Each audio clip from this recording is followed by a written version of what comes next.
Hi everyone, welcome to day 18 of our Spring Boot with Java series. Previous వీడియోలో మనం IOC గురించి నేర్చుకున్నాం. ఈరోజు మనం ఐఓసి కంటైనర్ అంటే ఏంటి, ఇంకా బీన్స్ని ఎలా మేనేజ్ చేస్తుందో తెలుసుకుందాం. ఫస్ట్ ఐఓసి కంటైనర్ అంటే ఏంటి? ఐఓసి కంటైనర్ అనేది స్ప్రింగ్ బూట్ ఫ్రేమ్వర్క్లో ఒక చాలా important part. Spring boot application start అయినప్పుడు ఐఓసి కంటైనర్ స్టార్ట్ అవుతుంది. ఆ తర్వాత అప్లికేషన్లో ఉన్న స్ప్రింగ్ బీన్స్ అన్నీ ఐడెంటిఫై చేస్తుంది. స్ప్రింగ్ బీన్స్ని క్రియేట్ చేస్తుంది.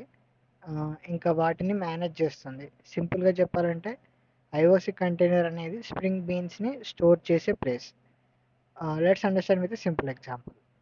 ఒక లైబ్రరీ ఉందనుకోండి. లైబ్రరీలో చాలా బుక్స్ ఉన్నాయి. మనకి ఈ బుక్ కావాలి అన్న లైబ్రరీ నుండి తీసుకోవచ్చు. బుక్స్ అన్ని లైబ్రరీలో ఆర్గనైజ్డ్గా స్టోర్ చేసి ఉంటాయి. అలాగే స్ప్రింగ్ బీన్స్ అన్ని ఐఓసి కంటైనర్లో స్టోర్ అయ్యి ఉంటాయి. అప్లికేషన్కి ఏ బిన్ కావాలి అన్నా ఐఓసి కంటైనర్ ప్రొవైడ్ చేస్తుంది. ఫర్ ఎగ్జాంపుల్, @కాంపోనెంట్ అనోటేషన్ ఉన్న క్లాస్ని స్ప్రింగ్ స్కాన్ చేస్తుంది. ఆ క్లాస్ ఆబ్జెక్ట్ని క్రియేట్ చేస్తుంది.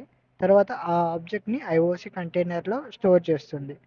అప్లికేషన్లో ఎక్కడైనా ఆ బీన్ అవసరం అయితే ఐఓసి కంటైనర్ ఆటోమేటిక్గా ప్రొవైడ్ చేస్తుంది.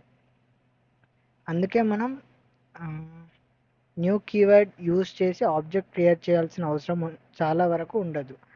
ఐఓసి కంటైనర్ అడ్వాంటేజెస్ ఏంటి అంటే automatic bean creation, automatic bean management, dependency injection support, less code, easy maintenance. సింపుల్గా చెప్పాలంటే ఐఓసి కంటైనర్ అనేది స్ప్రింగ్ బూట్ అప్లికేషన్లో ఉన్న బీన్స్ అన్నీ మేనేజ్ చేసే సెంట్రల్ ప్లేస్. స్ప్రింగ్ బూట్లో జరిగే బీన్ మేనేజ్మెంట్ మొత్తం ఐఓసి కంటైనర్ హ్యాండిల్ చేస్తుంది. నెక్స్ట్ వీడియోలో మనం అప్లికేషన్ కాంటాక్ట్స్ అంటే ఏంటి, ఇంకా అది ఐఓసి కంటైనర్తో ఎలా రిలేట్ అవుతుందో నేర్చుకుందాం. Thank you. Follow for more updates.